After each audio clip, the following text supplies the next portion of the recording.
എല്ലാരും ഞാൻ കോടതി കയറ്റും. എനിക്ക് എങ്ങനെയൊക്കെ ചെയ്യാൻ പറ്റുമെന്ന് ഞാൻ കാണിച്ചു തരാം.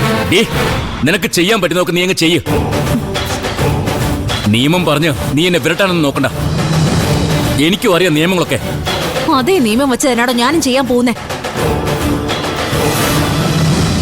എല്ലാരെയും കോടതി കയറ്റുമെന്ന് ഞാൻ വെറും വാക്ക് പറഞ്ഞതല്ല. കേറ്റെന്ന് പറഞ്ഞ കേറ്റു. ഈ രാത്രി തന്നെ പോലീസ് വന്ന് നിങ്ങളെയൊക്കെ കൊണ്ടുപോകും. ഗാർഹിക പീഡന നിരോധന നിയമത്തിന്റെ ശക്തി എന്താണെന്ന് ഞാൻ കാണിച്ചു തരാം.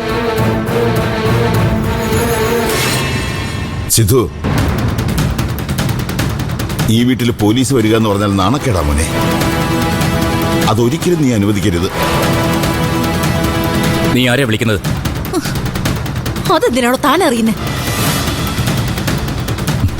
മനഃപൂർവ്വം ചെയ്തതല്ല, അപ്പോഴത്തെ ദേഷ്യത്തിന് പറ്റിപ്പോയതാ.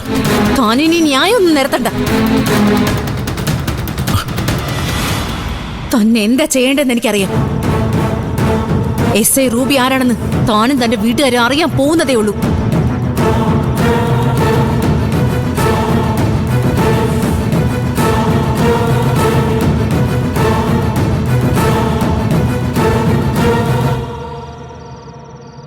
നീ എന്താ റൂബി മിണ്ടാതെ നിൽക്കുന്നേ? വേഗം ഒരു വണ്ടി പോലീസായിട്ട് നീ ഇപ്പൊ വരണം.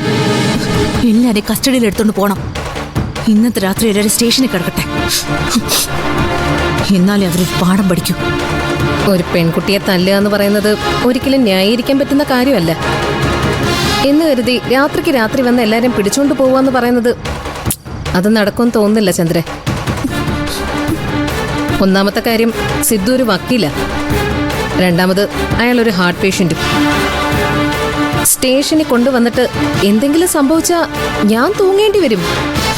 അപ്പൊ എന്റെ ജീവൻ ഒരു വിലയില്ലെന്നാണോ നീ പറയുന്നേ?